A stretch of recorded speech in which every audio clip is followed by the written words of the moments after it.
Olá, boa noite pessoal. Hoje é dia 25 de novembro de 2020 e nós estamos aqui diretamente da cidade de São Lourenço da Mata para o nosso papo de toda quarta-feira. Hoje, quarta-feira, estamos iniciando o papo às 19 horas, porque o nosso convidado ele tem esse horário. E o nosso convidado é Ney Anderson, o jornalista, escritor, colunista de arte da Rádio Serena, de literatura, melhor. E o Ney Anderson, participou dos contos da Oficina de Contos pela Editora Bagaço 2007, 2008, 2009, 2010. Também pela antologia do livro de papel finíssimo em 2011, Careiro com 70, pela CEP Editora de 2008. E ainda da antologia Escritores Pernambucanos do século XXI. E, desde 2011, mantém o site Angústia Criadora, onde ele resenha a literatura do Brasil inteiro, também tem resenhas para o Jornal de São Paulo e Estado de Minas. É isso, Ney? Exatamente, Clodoaldo. Boa noite a você, boa noite a todos. Está me ouvindo bem agora? Sim, agora sim. Ótimo. Ney, é um prazer tê-lo aqui, depois de muita luta, de muitos desencontros, né? É Mas verdade. uma pessoa distinta como você tem uma agenda lotada. Ney, eu queria Sim, começar com você. Eu queria começar a conversar com você e perguntar a você quais são os critérios para a sua avaliação. Eu andei dando uma olhada no seu site e acompanho ele normalmente. Você é um crítico, digamos assim, que procura abordar o livro sempre os pontos mais positivos. Eu não vi, assim, em nenhuma de suas resenhas algo que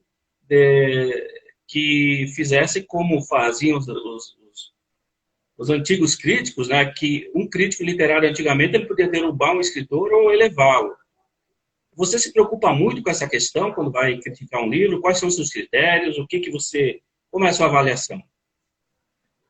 Clodoaldo, é interessante você começar a abordagem, porque é o seguinte, já me falaram sobre isso várias vezes, né?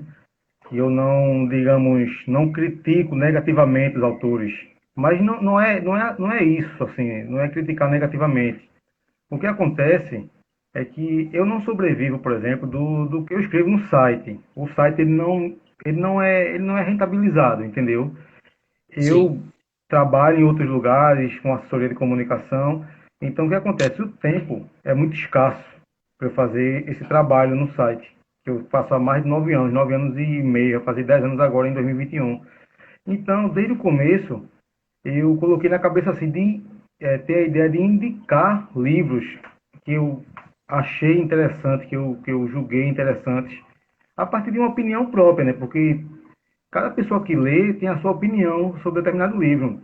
Então, ao invés de usar esse tempo, que é escasso, para detonar, digamos assim, um livro como os antigos críticos, eu prefiro usar esse tempo para poder indicar livros que sejam livros que possam agradar outras pessoas. Isso não quer dizer que eu não tenha feito ressalvas ao longo desse tempo em alguns livros. Sim, eu já fiz várias ressalvas, já não falei negativamente para querer derrubar algum livro, essa nunca foi a intenção. Mas eu já apontei caminhos errados, já apontei vários tipos de coisas assim. Agora, quando o crítico, esse de antigamente, eles faziam isso porque primeiro eles recebiam para falar sobre qualquer livro que lhes chegava às mãos, né? Então, ele, digamos que ele não, em grande parte, não existia uma curadoria por parte dele, entendeu? Então, é normal, acho que é uma coisa muito normal o cara receber um livro ruim e ele ser obrigado a escrever sobre aquele livro. Ele não ia falar uma coisa boa sobre o livro que ele não tinha gostado. Ele falou ou falava o que ele sentiu, que ele, enquanto leitor, entendeu? Já no meu caso, e eu acho que em boa parte dos casos assim dessa crítica que se faz nos sites, nos blogs, na internet, existe uma curadoria por parte do crítico para chegar nesses livros, entendeu? Porque eu não recebo livro de todos os cantos, eu escolho os livros, por exemplo. As pessoas entram em contato comigo, aí eu peço para enviar a sinopse, peço para falar um pouquinho do que se trata, para saber se eu vou ter interesse em resenhar aquele livro, porque não dá para falar sobre todos os livros, não dá para receber tudo. Nem espaço eu tenho, nem tempo. Então, é por aí. A ideia sempre foi essa, indicar livros que as pessoas pudessem gostar para formar, digamos assim, um público leitor, entendeu? Não afastar daquele livro, mas fazer a pessoa chegar junto daquele livro. E quando você faz isso para a Rádio CBN, é o mesmo processo? A Rádio CBN é um processo diferente, assim, porque é mais curto, entendeu? É uma coisinha mais curta. Eu sou colunista fixo, mas não é, são 5 colunistas, né? Eu participo uma vez a cada 15 dias, né? Tem Cícero Belmar, Sidney Nicéas, Valdir Oliveira, e Cida Pedrosa, né? Então, eu tento dar um panorama mais amplo para ser uma pecinha nesse quebra-cabeça de todos, da opinião de todos, um panorama do que está acontecendo na literatura contemporânea, entendeu? Porque é muita coisa sendo lançada, muita coisa. Então, eu tento dar mais uma dica mesmo, assim. Ali na CBN não entra a análise que eu faço no site, porque eu faço uma análise, né? Não é uma sinopse melhorada. O que eu sempre me propus a fazer é fazer uma crítica, um artigo crítico, entendeu? Por isso que muitas pessoas que leiam os textos gostam, porque não é uma coisa superficial. Eu demoro um tempo, leva 2, 3 dias para concluir uma resenha, entendeu? Não é uma coisa apressada. No começo, eu tinha essa ânsia, porque estava no começo, né? De publicar, publicar, publicar. Mas hoje, eu estou muito cuidado com a qualidade do que eu estou escrevendo, entendeu? E eu tento fazer de uma forma bem analítica, bem esmiuçada, assim. À medida que vai crescendo o site, você também se tornando conhecido, há uma exigência maior também, né? Você precisa apresentar um modelo melhor. Ah, Nesse... claro. E assim, foi um passo a passo, né, Clodoaldo? Foi um passo a passo, que eu comecei em 2011. A primeira crítica de um livro que eu fiz no site foi de um livro de André Bianco, escritor de terror. Foi o que Sim, inaugurou o conheço. site. O nome do livro é O Caso Laura. Eu nunca tinha contado com o André, até eu conheci o André o ano passado, foi bem legal. E assim, essa minha primeira crítica, eu tentei oferecer aos jornais daqui e ninguém quis publicar, porque não tinha espaço, o texto estava muito verde ainda, não estava um texto maduro, e algumas recusas, entendeu? E eu fui fazendo, fui me aprimorando, fui lendo bastante, que é uma coisa assim que já faz parte, sempre fez parte da minha rotina, mas quando eu comecei com o site, a gente fez a parte ainda mais, de uma forma mais intensa. Eu fui amadurecendo, melhorando o texto com todo esse processo do tempo, né, de leitura. E hoje eu publico para o Estadão, já publiquei no Estado de Minas, entendeu? Esses grandes jornais, sou colunista. Então, tudo isso fez parte de um processo, de um percurso, não foi nada do dia para a noite, para alcançar esse nível, que eu ainda estou tentando alcançar outra coisa, entendeu? Mas já tem uma marca, já tem uma forma de fazer. Mas daqui a 10 anos vai ser outro tipo de texto, muito mais maduro ainda, com outro tipo de olhar. Enfim, literatura é esse processo, né? De lento, de aprendizado. Sim. Eu tenho uma história que eu até vou compartilhar contigo. Eu sou filho de agricultores do interior de Santa Catarina. Meu pai é semi-analfabeto e minha mãe também. Meu pai, para não mandar embora aqueles vendedores de enciclopédia que tinha antigamente, não sei se aqui tinha isso, talvez você seja um pouco mais novo, mas no interior chegavam os caras para vender livros, vender livros. E meu pai não sabia como mandar eles embora e comprava. E eu, como não tinha o que fazer, ou não tinha como sair, porque eu me arrastava, não conseguia, não usava muletas, eu vi aqueles livros e acabei começando a tentar aprender a ler. E minha mãe me ensinou as primeiras letras e eu comecei a ler. Eu vi numa entrevista sua que você disse que você também enjoou do videogame, enjoou do futebol, e aí alguém disse para você, vai ler. E você começou com Dom Quixote de La Mancha. E a partir daí não deixou mais de ler, e é um apaixonado pelo livro. E eu também, desde jovem, sou apaixonado pelo livro.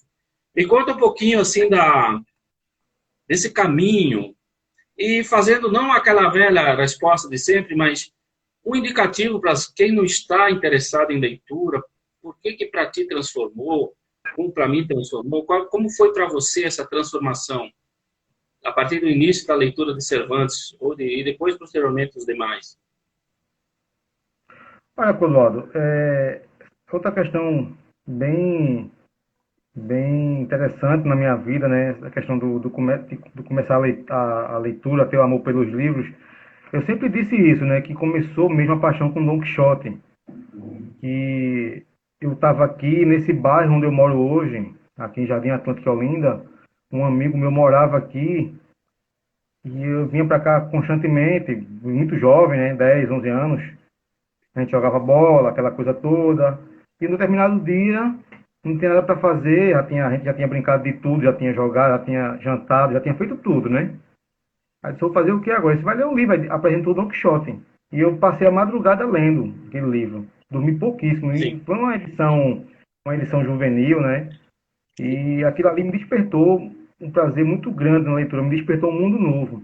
Agora, a minha mãe, recentemente, ela trouxe para mim uns livros infantis, quando eu tinha 5 6 anos, entendeu? Era um livro de escola, mas só que era uma coisa também, de certa forma, foi incentivado em casa, entendeu?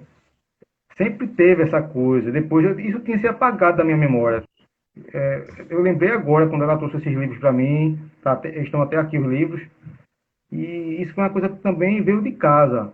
Mas o Don Quixote teve esse pulo, entendeu? Esse dispersar, essa magia. Porque era uma história muito diferente do que eu tinha lido, entendeu? Muito diferente. É uma loucura muito grande aquela história. Depois dele, eu pegando outras edições mais completas, até ler o Don Quixote de verdade, né? O Don Quixote, a edição completa.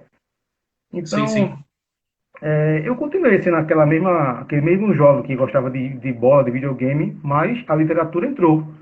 A literatura foi um complemento assim muito forte naquele desenvolvimento pessoal, né? Humano, entendeu? Porque as pessoas ficam perguntando assim: a literatura serve para quê? A literatura serve para quê? A leitura serve para tornar a gente um pouquinho mais humano, entendeu? A gente tem uma percepção maior da nossa humanidade. Porque quem lê muito, você é uma pessoa que sabe disso, a gente, a gente não é mágico não, mas a gente consegue entender as situações nas entrelinhas, a gente consegue perceber uma ironia, a gente consegue perceber uma pessoa que determinada situação, a gente consegue perceber isso, essa visão, a literatura contribui isso, contribui com esse tipo de visão. Digamos, ela aumenta o ângulo da nossa visão. Eu sempre fiz dessa forma. E lógico, né? Pelo prazer em si, das histórias, dos enredos, né? Dos personagens, de toda essa situação. Então, é algo que já faz parte de mim. Eu não consigo passar um dia sem ler nada, não por obrigação, eu faço por prazer. Já é algo natural. Tanto o livro impresso, como eu tenho um aparelho, né? Eu, no celular, eu leio constantemente. Então, isso para mim é algo prazeroso.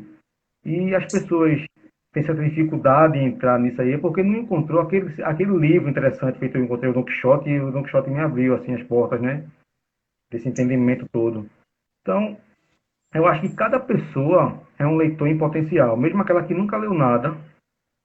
Se ela alguém apresentar alguma coisa para ela, alguma coisa interessante, e que aquilo tocar nela, a parte dela se torna uma leitora. Aconteceu muito com amigos, assim, gente do trabalho, de antigamente, assim, que eu gostava tanto de ler. Aí, pô, tu gosta tanto de ler, me apresenta aí alguma coisa interessante. Aí apresentava um livro policial de Agatha Christie, de Sidney Sheldon. A partir dali as pessoas começaram a ler. Eu tenho amigos que até hoje ficam pegando livro na biblioteca pública, compram livros. Encontrei um amigo há alguns anos que ele estava com a esposa, com a filha. Aí ele disse aqui, ó, isso aqui ó, foi o responsável por essa loucura. Ela disse, ah, foi você, né? Esse homem não passa um momento sem ler. Quando acaba, repega outro, vai comprar outro. Foi por conta de você, não foi? Esse castigo, né? Ela brincou assim. Então é isso, né? É o que o site também faz. Propicia esse tipo de divulgação, né? De informação de leitura. Certo. Voltando ainda à questão anterior, que eu pulei aqui no meu roteirozinho, você já pegou algum texto ruim que você não quis fazer comentário? Você ainda vê muito texto ruim por aí que você acha que...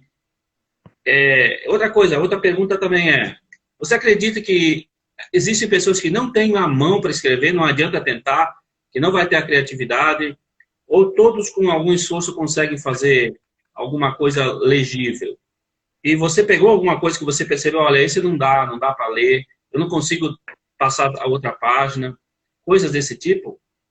Ah, já, direto, muitas vezes, até hoje. As pessoas entram em contato, aí o livro chega, o livro, assim, por vezes mal escrito mesmo, com erro de ortografia, por exemplo. E chega direto, não chega muito, assim, porque eu consigo fazer uma curadoria já. Porque é o seguinte, Clodoaldo, tem muito livro independente, feito de forma independente, você não está com editora nenhuma, você tem uma história, você vai lá numa gráfica e imprime os livros, entendeu? Esse tipo de autor, não desmerecendo ninguém, claro, eu já até publiquei algumas coisas assim, mas geralmente, não passa por análise crítica de ninguém, não tem uma revisão mais detalhada. O cara pegou, viu que estava bom, uma quantidade boa de páginas, publicou, mas só que o livro ainda estava verde ainda estava, não estava consistente, entendeu? Isso acontece demais. A partir do momento que existem, por exemplo, editoras das pequenas até as maiores, você já sabe que ele já teve um trabalho de curadoria, várias pessoas envolvidas, então ali tem alguma qualidade. Ninguém vai publicar um livro porque acha o autor bonitinho, não. Ali tem alguma qualidade, entendeu? Então já parte disso, né? E sobre a outra pergunta, de não ter a mão para escrever, literatura, Clodoaldo, é um trabalho muito lento, entendeu? Não dá para você... Claro, existem casos e casos, né? Tem pessoas que conseguem escrever com uma facilidade enorme e escrevem coisas boas, né? Se a gente pegar os poetas, Rimbaud, por exemplo, pelo amor de Deus, cara novo, muito jovem, escreveu o que escreveu, né? Uhum. Mas, em geral, literatura é um processo lento. Por isso que tem aquela Sim. história de escrever, deixar um tempo lá guardado, e depois pegar, reler, depois escrever, passar um tempo, porque atropelar essas fases não é interessante, entendeu? Eu falo isso por experiência própria, não é interessante. Então, para responder a pergunta, eu acho que todo mundo pode escrever, entendeu? Agora precisa de um pouco de paciência. Literatura e pressa não combinam, entendeu? Tem que ter calma, tem que ter paciência que se ficar martelando, se for aquilo mesmo que a pessoa quer fazer, quer escrever, vai conseguir, sem dúvida nenhuma. Saramago dizia isso, que um escritor ele começa a ficar bom depois dos 50. E são raros os casos que conseguem escrever antes dessa idade. Eu também, estou escrevendo há 30 anos, e só agora que eu estou lançando os meus livros, eu sei como é esse processo. E eu mesmo vejo textos antigos e percebo que eu era muito imaturo. Falando Isso não quer em dizer, isso não quer dizer, Clodoaldo, que os autores jovens que publicam o primeiro livro tal, que não tenham qualidade, não é isso não. Mas em geral mesmo assim, tem esse panorama, entendeu? Tem que ter calma. Por exemplo, um rapaz que faleceu já há alguns anos, chamado Victor Eringer, ele, um escritor bem jovem, 20 e poucos anos, escreveu 3, 4 livros, eu acho, e livros maravilhosos. Esqueci agora o nome dos livros, tem um que pô, eu esqueci o nome agora. Mas já até resenhei, que são tantos. E são livros maravilhosos, entendeu? Isso não quer dizer a idade, não tem nada, pode não ter nada a ver com essa questão. Mas, em geral, vamos ver se ele começou a escrever isso aí quando ele tinha 15 anos, 20 anos, bem antes, né? Para chegar ali, na publicação. Embora ele tenha sido muito jovem quando publicou, né? Eu vejo, Ney, alguma coisa nessas leituras que eu venho fazendo, que eu leio muito, eu tenho mais de 400 resenhas também no meu site no Facebook. Eu também gosto de resenhar livros. E vendo durante esses anos todos um empobrecimento da língua em si, do uso correto da língua portuguesa, que é um fator que alguns priorizam demais a história e esquecem de escrevê-la corretamente. Eu valorizo muito o uso correto da língua. Para você contar uma história, você vai contar a história de uma barata, ou de um avião, ou de qualquer coisa, desde que você escreva bem. Você também vê esse empobrecimento com o passar dos anos, com a abundância de texto, e com isso as pessoas têm esquecido que às vezes tem que voltar lá para a gramática, voltar lá para o beabá da língua portuguesa mesmo, para a concordância principalmente, para a síntese. Isso é, você fala em autores, né? Você fala em autores especificamente. Sim, sim. Autores, autoras e iniciantes, principalmente, que não priorizam a língua. Foi aquilo que eu te falei na resposta anterior. Tem muita gente que escreve com essa pressa e passa esse tipo de coisa. Lógico, né? Gramática é fundamental. A gente não tem como escrever sem ter um entendimento básico da gramática. Isso é essencial. Agora, eu acho que quando chega para você assim, como chega para mim, tem essa questão, entendeu? Porque, porque assim, nem sempre uma literatura um livro bem escrito, gramaticalmente correto, é um livro de literatura, é um livro, entendeu? É um livro que se propõe a ser literatura. É um livro bem escrito, apenas.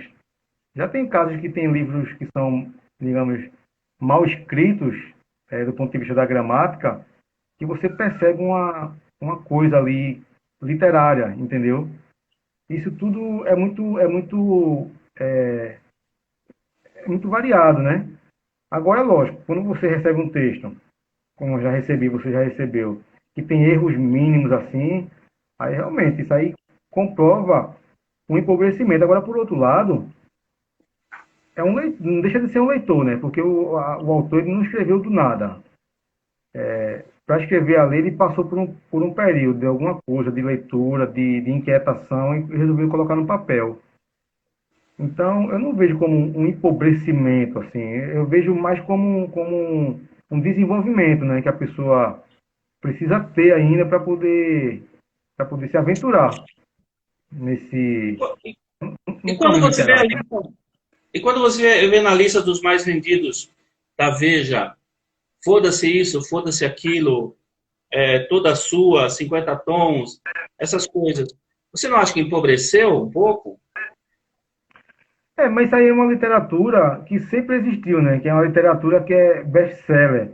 Que as pessoas confundem muito, com o livro que vende muito, mas Saramago sempre vendeu muito, por exemplo, alguns livros de Saramago venderam muito.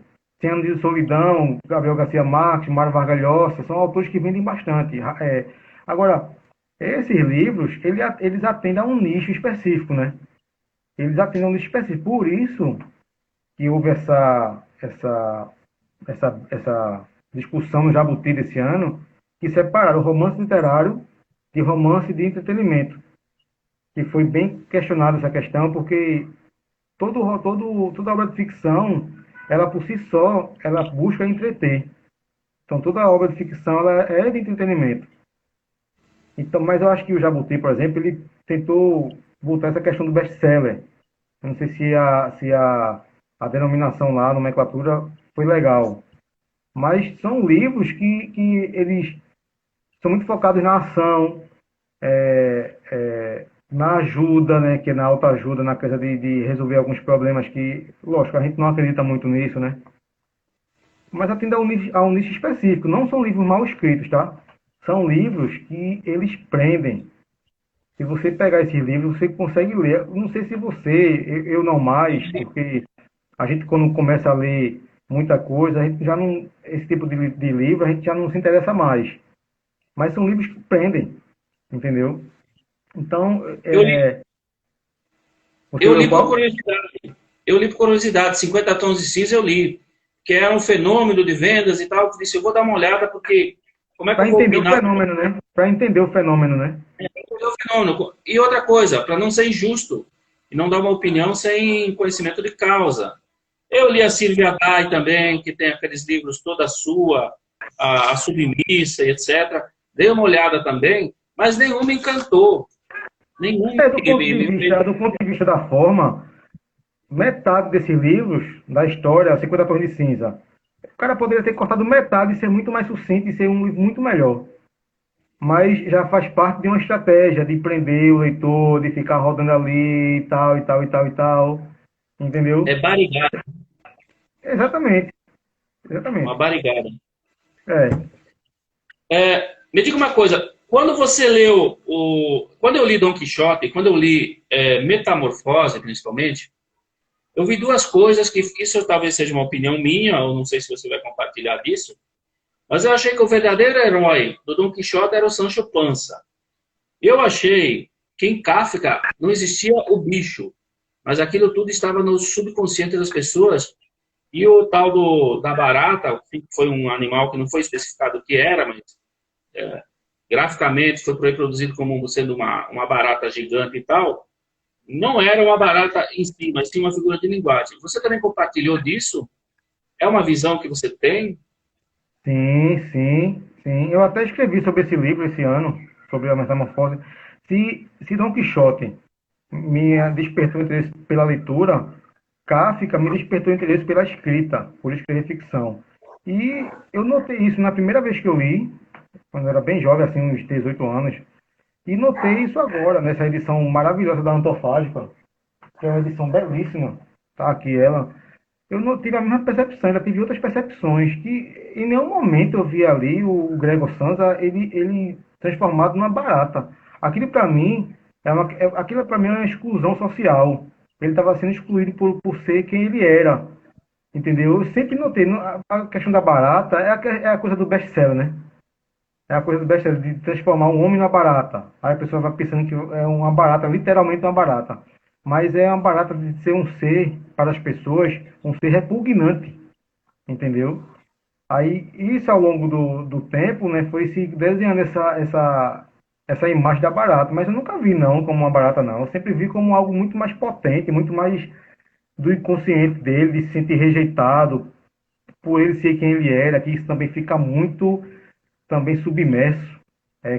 Kafka tem essa coisa das entrelinhas muito forte que eu falo sempre, que você está lendo uma coisa, mas é justamente outra que ele está falando ali, entendeu? Sim. E a única pessoa que dá a mão a ele, ainda meio assim, é a irmã, né? Todos ficam meio afastados, todo mundo que ele ajudou, que ele era uma pessoa boa, essas pessoas viraram as costas para ele. Só a irmã que ficou meio ali numa situação. É até engraçado. Eu vi uma entrevista com o Marcelino fez uma época dessa, ele falando desse livro, essa questão da leitura abrir a nossa imaginação, nos tornar mais humanos. E você falou, lembrei agora, ele falou justamente de Kafka. Quando ele leu Kafka, ele ficou muito afetado, porque quando ele leu Kafka, ele passou o dia lendo e foi jantar, né, à noite, ele estava com a casa cheia de gente, assim, as irmãs, as primas, a mãe. Aí ele ficou no cantinho dele lá, Marcelino, olhando para cada um e perguntando: se eu me transformasse numa barata, num ser repugnante, quem aqui ficaria a meu favor? Aquela prima ali seria a primeira a correr. Aquele outro prima ali também. Minha mãe talvez ficaria perto de mim, meu pai, meu irmão, talvez. Então, dá esse entendimento, você se colocar no lugar do outro, né? Essa visão de mundo. Então, por isso que atravessou até hoje o tempo, né? Esse livro. E é um livro muito potente. Eu sempre releio, estou relendo frases, estou relendo páginas. Importantíssimo, Kafka. Sim, pois é, essa percepção se consegue com prática de leitura, né? Que você É, não vai.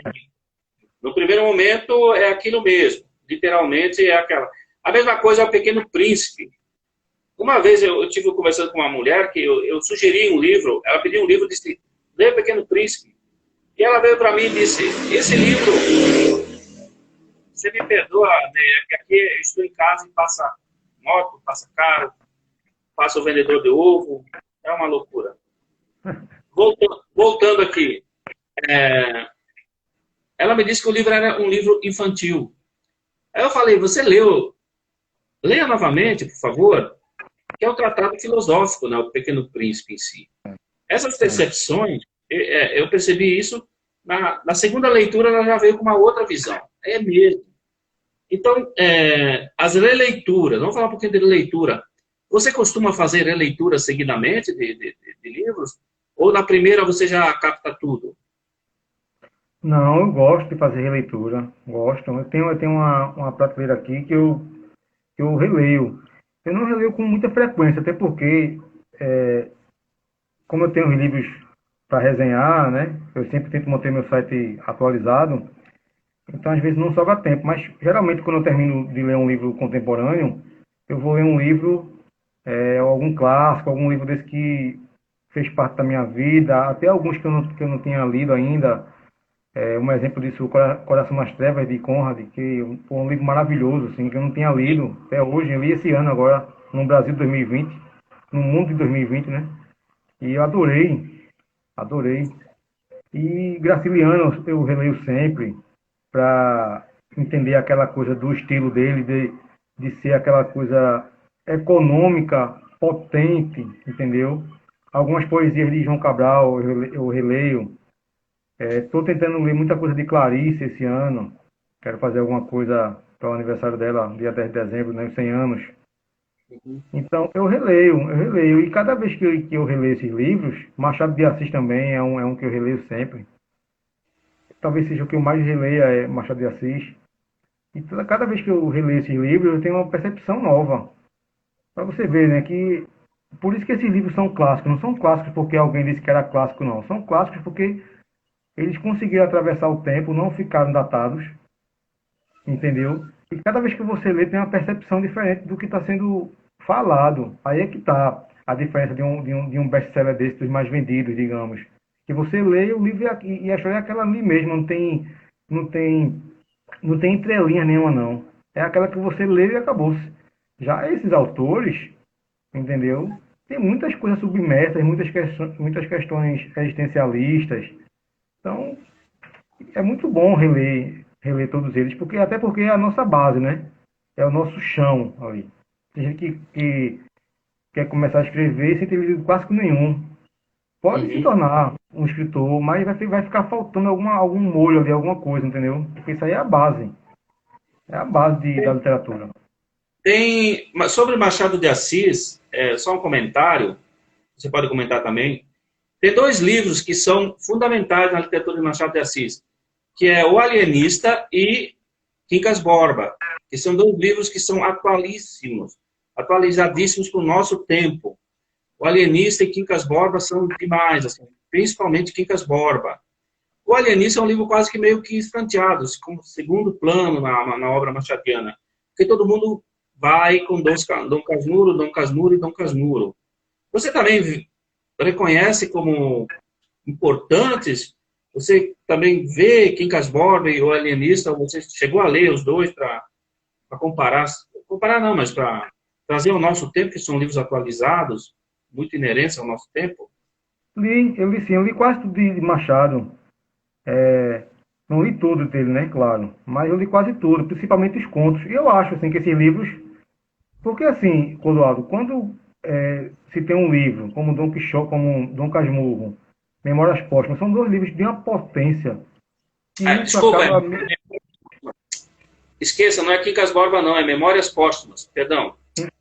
É, Quincas, Memórias Póstumas e Brás Cubas, exatamente, esse que é atualíssimo, a atualizadíssimo. Memórias Póstumas vai atravessar aí, atravessar, a gente vai morrer e o livro vai permanecer, entendeu? Dom Casmurro, por exemplo, se tem essa discussão eterna de traiu ou não traiu, e eu acho incrível a definição de Lígia Fagundes Telles, há muitos anos, que ela disse, esse livro, minha gente, não é um livro sobre quem traiu ou não traiu, é um livro sobre a dúvida. Sim, Sobre a dúvida. Machado conseguiu escrever um livro sobre a dúvida. Existem teses dizendo que Capitu traiu Bentinho, e existem teses dizendo que Capitu não traiu Bentinho. Veja que coisa maravilhosa. Discussões sobre quem ou não. É um livro sobre a dúvida. Eu acho que se existiu o outro lado da vida, Machado de Assis deve estar lá até hoje, fumando o charuto dele, ou o que, é que ele gosta de fazer, e dando risada. É por isso que era um bruxo.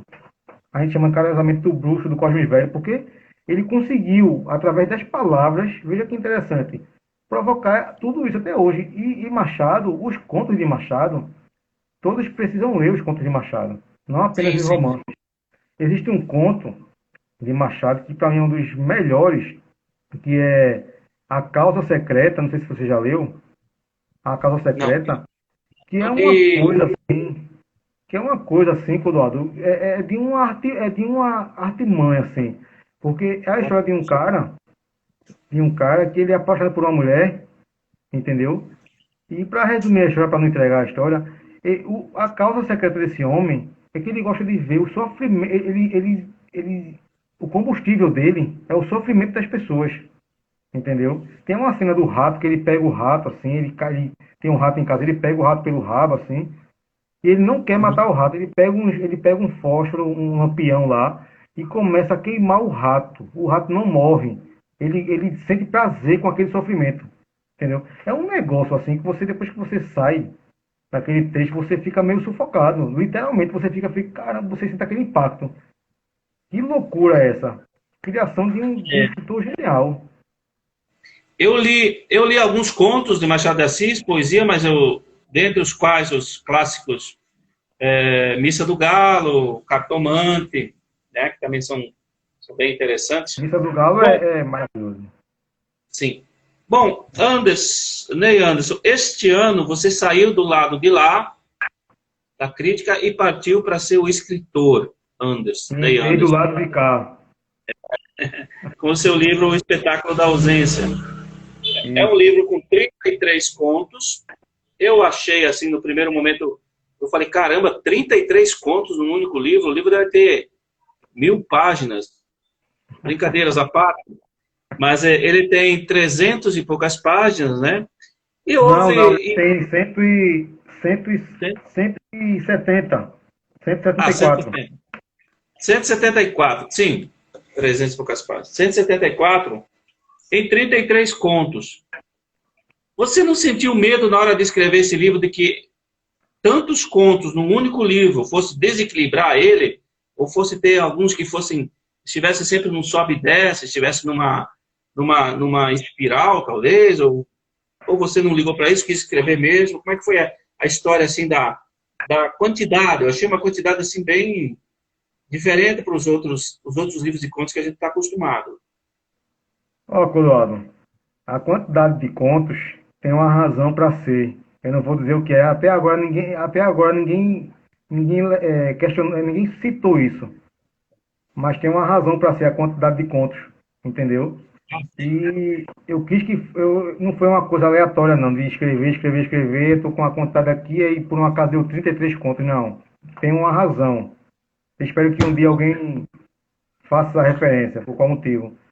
E assim, sobre a questão de pender para um lado para o outro, eu acho que um livro de contos, ele fatalmente ele vai acontecer de algum conto ser melhor do que o outro, algum conto ser um pouquinho mais fraco, algum conto emocionar mais as pessoas, impactar mais as pessoas, outros não. Isso é natural. Agora, este livro, O Espetáculo da Ausência, a editora Patuá, a capa de Leonardo Matias, capa maravilhosa, Sim, sim. Espetacular. que eu disse que eu queria impacto. Aí o Leonardo Matias escreveu essa capa e eu realmente, quando eu recebi, eu fiquei, pronto, vai ser essa. Aí entendi na hora o que ele... Até a capa tem uma razão de ser. Depois eu fui conversar com o Leonardo, depois eu fui dar uma pesquisada, tem uma razão de ser, não é uma pintura aleatória. E assim, eu escrevi esse livro ao longo de 10 anos. Né? Eu fui amadurecendo os personagens, fui amadurecendo as cenas, a literatura mesmo foi amadurecendo. Então, eu acho que a força desse livro, ele reside num conjunto, entendeu? Quando se lê um conto aleatório, ele tem uma força, ele tem a sua importância, ele solto aqui, ler um conto solto. Mas quando você lê no conjunto, todo mundo tem notado isso, ele ganha uma força maior, entendeu? São contos que eles funcionam dentro de um mesmo universo, entendeu? Embora, é como o Carreiro fala, é um livro de contos que tem muitos contos que você falou agora, mas é como o Carreiro fala, um livro de contos não pode ser um livro de tema único, para não cansar, entendeu?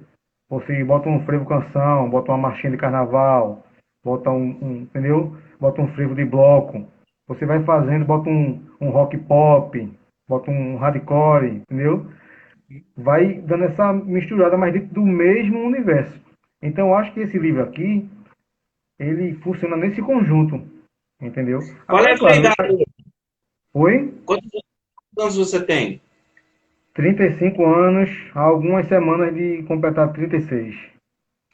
Ah, entendi. Eu vi alguma coisa desse seu livro E o universo é Recife, claro. É. Eu também uso o Recife como meu pano de fundo. E na maioria das coisas que eu faço é Recife, e ou então a cidade onde eu nasci, ou então a cidade onde eu vivi mais. Eu vi 3 contos seus que estão no site da revista Patuá, da editora, porque eu não consegui comprar teu livro ainda, que é o Máscara Rasgada, que é um livro que vai por um caminho, no final dá aquele plot twist, né? Que eu também não vou entregar, mas tá no site, eu acho que quem quiser ver pode ver. Mas tem um segundo conto, que é a Estação Final, que eu achei fantástico. Porque eu ando muito de metrô e aquela balbúrdia que você consegue transmitir no livro é aquele que a gente vê diariamente, principalmente quando o metrô está lotado. Isso me remeteu a uma coisa que eu achei que não conseguiria ver na minha vida, que era sentir o som do livro, que foi quando eu li Ulisses, de James Joyce. Eu consegui ver os sons, o que acontecia, parecia que eu estava dentro da cena, vendo o som acontecendo. Eu via aqueles sons de dentro do livro. Esse seu conto de Estação Final, eu também consigo ver, ouvir tudo aquilo, aquela mistura de um falando, eu consigo compreender perfeitamente. Uma pessoa que nunca andou de metrô e nunca andou no metrô do Recife, particularmente, provavelmente vai ter alguma dificuldade. Quando fez esse conto de Estação Final, James Joyce chegou na sua cabeça uma vez ou não passou pela sua cabeça ser escritor? Não, não, o Joyce não passou não. Mas o que veio na minha cabeça foi justamente colocar essa questão do som mesmo. Porque eu também sempre andei muito em metrô, hoje não ando. Assim, o local que eu trabalho hoje fica ao lado da estação do Recife. O pé onde eu trabalho hoje fica ao lado da estação do Recife. E eu sempre andei de metrô, trabalhei muitos anos no aeroporto do Recife, e eu pegava o metrô, e eu sempre achei interessante aquela coisa toda, e eu queria transmitir isso para um conto, entendeu? E eu demorei Sim. muito a escrever esse conto, mas eu já sabia que o título ia ser Estação Final. E eu queria dar essa sensação mesmo de som e de movimento, entendeu? E fazer daquilo não apenas uma reprodução, mas com a pegada mesmo de ficção literária, que ali naquele metrô, ali naquele vagão, vários personagens dos outros contos, eles se misturam ali dentro, as histórias, se você for observar, eles se misturam ali dentro. Então, é um conto que as pessoas gostam muito, e eu acho um conto que um dia eu quero ver esse conto ou transformado num curta-metragem, ou sei lá, num filme, ou até numa peça de teatro. Eu sou doido para Sim, ver isso sim. montado no teatro. Eu sou louco por teatro.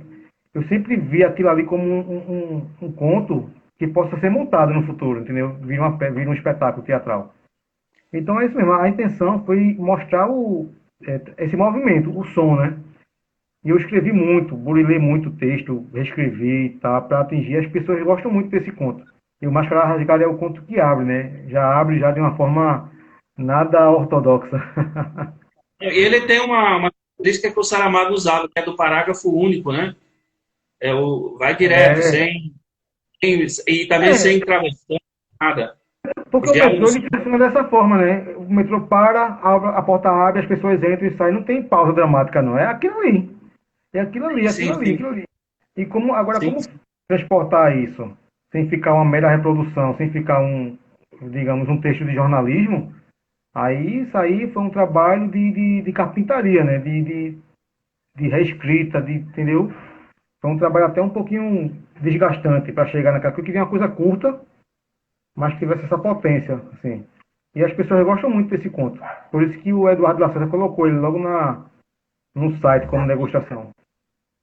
Eu penso que se você tivesse feito de uma maneira diferente, com os travessões, com os parágrafos, ele perderia força, ele iria ser Exato. uma coisa comum, não ia ser tão atrativo como foi. Ah, isso aí é muito importante o que você está falando. Eu aprendi, sabe onde? Em oficina literária, entendeu? As pessoas falam muito mal de oficina literária hoje em dia, mas remete daquela nossa pergunta aquela sua pergunta do começo, de chegar a um texto, entendeu? Porque além de tudo isso, eu passei muitos anos estudando literatura na oficina. Primeiro com Carreiro, passei 4 anos com Carreiro, que foi universidade independente de literatura, depois eu fiz outras, e tive esse entendimento da carpintaria do texto. Porque se, por exemplo, eu não tivesse passado por isso, tivesse só tido apenas, né, que não é só apenas, mas só um leitor privilegiado, alguma coisa do tipo, eu não ia entender que um travessão ali, vários travessões, iria quebrar o clima. Sim, Entendeu? Isso parte dessa vivência também, né? De entender como é que funciona, como é que o texto se desenrola. sim. Bom, nesses 3 textos que eu li, é aquela história, né? O primeiro me encantou, o segundo me deixou muito lá em cima, e o terceiro, que é tela em branco, já deu uma queda, que eu acho que é aquilo que você fala, né? Alguns vão impressionar mais, outros vão impressionar menos. Mas, enfim, como é que foi a receptividade? Como é que foi? Você viu alguma crítica que você não gostou? Ou você não chegou a ler as críticas que fizeram ao seu livro? Críticas no sentido de análise literária mesmo. Como é que foi a recepção? Você do outro lado do balcão. Ou do outro lado do... Primeiro, Clodoaldo, que eu fiquei muito tranquilo. Muitas pessoas me perguntam isso, como é que agora você vai ser criticado, você vai ser analisado? Eu fiquei muito tranquilo. Até por conta da minha idade, né? Não sou um menininho mais, 35 anos, né? Então, talvez se eu tivesse lançado esse livro lá atrás, né, poderia ficar com esse medo. Mas, lógico, mesmo assim, eu fiquei com expectativa. E, Clodoaldo, o livro ele vem fazendo um percurso muito interessante. Até hoje, que continue assim, ele tem recebido boas críticas, assim, boas não, ótimas críticas, entendeu? O Luiz Antônio Assis Brasil, por exemplo, ele me Sim. mandou um e-mail, a apresentação que está aqui no meu livro, junto com a do Carreiro, que ele fala que foi uma das melhores coisas que ele leu nos últimos anos. E assim, um Uhum. parêntese, eu não sou amigo do que as pessoas, quando recebem uma crítica assim, divulgam isso no livro, aí muita gente fala assim, porque é amigo, ele está ali no meio da literatura, as pessoas conhecem ele, ninguém vai falar mal. Não é isso não. Eu nunca tive contato com o Assis Brasil, nunca. Eu fui para a palestra dele na Bienal do Livro de Pernambuco, mas nem troquei 2 palavras com ele, porque ele estava na palestra, tive que sair antes. Queria muito conhecer, queria muito conversar. Então, assim, eu descobri o e-mail dele, mandei o PDF do livro, isso ano passado. Depois de quase 5 meses, eu mandei e não cobrei nada. Mandei para mandar. Algumas outras pessoas eu mandei, aí o cara respondeu no ato. Não posso ler, por conta de N fatores, não falaram nada. Já ele, eu mandei o PDF do livro, e quase 5 meses depois ele me respondeu com 2 páginas, assim, analisando os contos, assim, estabelecendo algumas comparações, e dizendo lá no meio do texto que tinha sido uma das melhores coisas que ele tinha lido nos últimos anos. Agora veja, Assis Brasil, um cara que tem não sei quantos livros publicados, que ele é da Universidade lá do Rio Grande do Sul, de escrita criativa, forma mestres e doutores em escrita criativa, recebe uma quantidade enorme de livros, e falar uma coisa dessa, sincera assim, foi consagrador. Então isso começou a me abrir as portas. E quando o livro foi publicado, as críticas que eu tenho recebido desde então foram muito boas. Muito boas. Todo mundo apontando a qualidade dos textos, né? A questão do impacto dos contos e esse impacto geral que o livro proporciona. Alguns contos emocionam, outros dão um susto, né? Então, até hoje, isso entre a crítica especializada e o público. Ontem eu publiquei um comentário de uma senhora lá do Ceará, que ela é aposentada da Fiocruz. Ela criou uma página no Instagram. Ela leu o livro assim, depois você veja aí aqui no Instagram da Angústia Criadora. Ela fez um comentário assim que eu fiquei nas nuvens, literalmente, que foi uma coisa, ela disse, olha, isso é menina uma promessa. É, o primeiro livro é um livro que, caramba, ela adorou o livro. E isso foi uma menina lá de São Paulo, de uma escola pública lá de São Paulo, de 17 anos, uns professores que, as pessoas estão lendo, entendeu? E estão gostando do livro. Porque, Bom. Clodoaldo, é um começo de uma obra. Espero que assim seja, né? Um começo de uma obra que eu pretendo passar muito tempo ainda escrevendo, né? E sendo importante para a literatura do país e ajudando na formação dos leitores, né? Anderson, a crítica literária ela é temporal, porque eu já vi grandes escritores, como ele, Miller, Steinbeck, Sade, Gogol, sendo puramente criticadas no lançamento do seu livro, por causa do conteúdo, por causa de opiniões políticas, por causa de determinados assuntos. Ao olhar para o passado, nós vemos nomes como João Guimarães Rosa, como Leão Tolstói, como George Orwell, sem Oscar, sem premiação, a premiação que todos almejam. Essa crítica, às vezes, ela é ingrata ou ela varia de acordo com o tempo, os valores da época, com quem está politicamente no poder? Como que é a questão da crítica temporal em seu tempo? Eu acho que é tudo mesmo, fica tudo ali no mesmo pacote, Clodoaldo, porque, veja, eu recebi algumas negativas de publicação desse livro. Algumas pessoas disseram, esse livro não se enquadra na editora, porque é um livro que está assim, está assado.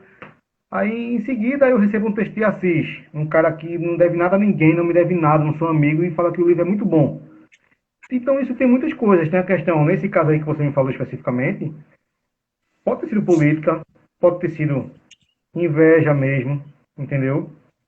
Do nome, querer puxar o tapete. Tudo faz parte agora. Só o tempo vai dizer, né? Quem é que estava com a razão. Guimarães Rosa é Guimarães Rosa, né? Cadê esses críticos que falaram mal de Guimarães Rosa? Cadê? Ninguém sabe. Sabe? Eu fico imaginando a quantidade de crítica que Machado de Assis teve, por exemplo. Por ser um negro, intelectual, e que infelizmente a história tentou deixar Machado branco, né? Só agora recentemente que teve esse processo de mostrar que Machado de Assis é negro, entendeu? Imagina a crítica que esse homem teve no tempo dele. E hoje Machado está aí. E esses críticos? Cadê esses críticos? Entendeu? Quando eu falo isso, eu não estou querendo, digamos, desmerecer o trabalho da crítica, que eu faço parte, não. Eu estou querendo mostrar que o autor também, ele tem que olhar para frente e seguir, entendeu? E esses caras, eles sabiam do trabalho que estavam nas mãos, dos seus, das suas ânsias, né? Das suas vontades, e seguiram, independente de crítica, entendeu? E estão aí até hoje, né? Estão aí até hoje. Sim. Me diga uma coisa, Ney. Nós estamos chegando ao final. Eu queria que você deixasse, assim como uma das últimas palavras suas, você tem ainda 5 minutos, o que você diria para um jovem estudante de ensino básico, escola pública, que não tem uma biblioteca adequada? O que você diria para ele na questão do procedimento da leitura? Qual o conselho que você dá para quem quer ser escritor? Eu dou um único conselho quando me perguntam: paciência. O que mais, além da paciência e da prática, o leitor e o escritor tem que ter? Clodoaldo, a literatura, ela me proporcionou, digamos, 90% das coisas que eu alcancei, entendeu? Porque ela me ensinou além de tudo, do entretenimento, do prazer, ela me transformou. Isso não é frase feita, não. Eu também venho de uma família de não de editores, assim, não sou uma pessoa de família rica, sou pobre, entendeu? Estudei em escola pública. Minha primeira profissão foi office boy, entendeu? Hoje eu sou jornalista, hoje eu publico no Estadão, hoje eu dou entrevista, hoje eu estou com um livro publicado. Então, quem me proporcionou isso foi a literatura. Talvez, se a literatura não tivesse dado da minha vida, eu tivesse ainda, no caminho ainda, tropeçando pelo meio do caminho, entendeu? Então, eu acho que a literatura, ela, principalmente para quem é pobre, ela ajuda a equilibrar isso aí, entendeu? Porque é educação, né? Não deixa de ser educação. Então, a educação é um pilar. E que me ajudou, eu estou falando com você aqui agora por conta disso, entendeu? Se eu falo na CBN é por conta desse meu amor pelos livros, que isso seria impensado há 12 anos, 13 anos. Como eu iria pensar que eu iria dar entrevista para a CBN, ou iria fazer parte do quadro, ou então ser citado numa TV daqui, famosa daqui local, né? Então isso a literatura proporciona, que ela é a educação, na verdade, né? Então, o conselho que eu dou para o jovem é leia, encontre prazer na leitura, que você só tem a ganhar, você não vai perder nada, você só vai ganhar. Ok, Anderson. Estamos recebendo aqui a poetisa Audelina Macieira, que é uma das melhores poetisas do Brasil nesse momento. Sou fã dela. Também Olha que temos aqui, maravilha. também temos o Gurgel, temos mais gente aqui que estão nos acompanhando. Ney, eu E queria dizer compre, para tá, você, gente? é, Compre, queria tá que lá você no dissesse. site. Tá lá Isso, no fala site da sobre. Patuá, www.editorapatuá.com.br. Ajudem os autores brasileiros contemporâneos e ajude as editoras pequenas, que é na luta, na raça. Mas vamos lá, comprem, me marquem no Instagram, em todo canto e digam o que acharam. Espero que vocês gostem. Ney, eu agradeço você mais uma vez. Nós teremos assunto para mais umas 2 horas, mas eu não gosto de estender porque eu acho que cansa e acaba perdendo foco. É só tirar gosto mesmo. Sugerimos a todos que comprem o livro do Ney, E vá acessem para o uma site, né? Acesse o site lá do Criador e compre o assine o livro Telegram. e depois procure ele pela Autografar. E outra coisa, visite o Augusta Criadora, lá você vai encontrar resenhas interessantíssimas sobre a literatura nacional. Ney, grande abraço, boa noite para você, um abraço para sua família, para todos que estão aí, e muito obrigado pelo seu tempo. Valeu, Clodoaldo. Um prazer foi meu. Adorei conversar com você e trocar essa ideia aqui. Até a próxima, viu? Até a próxima. Boa noite Boa a noite. todos. Próximo sábado eu estarei falando com o Daniel Lima Santiago. O Daniel vai estar aqui comigo a partir das 15 horas, sábado. Então, não percam. Esse homem é o homem que mais conhece de arte aqui em Pernambuco. Arte plástica é com o Daniel. Ele vai estar aqui comigo no sábado, tá bom? Grande abraço, boa noite a todos.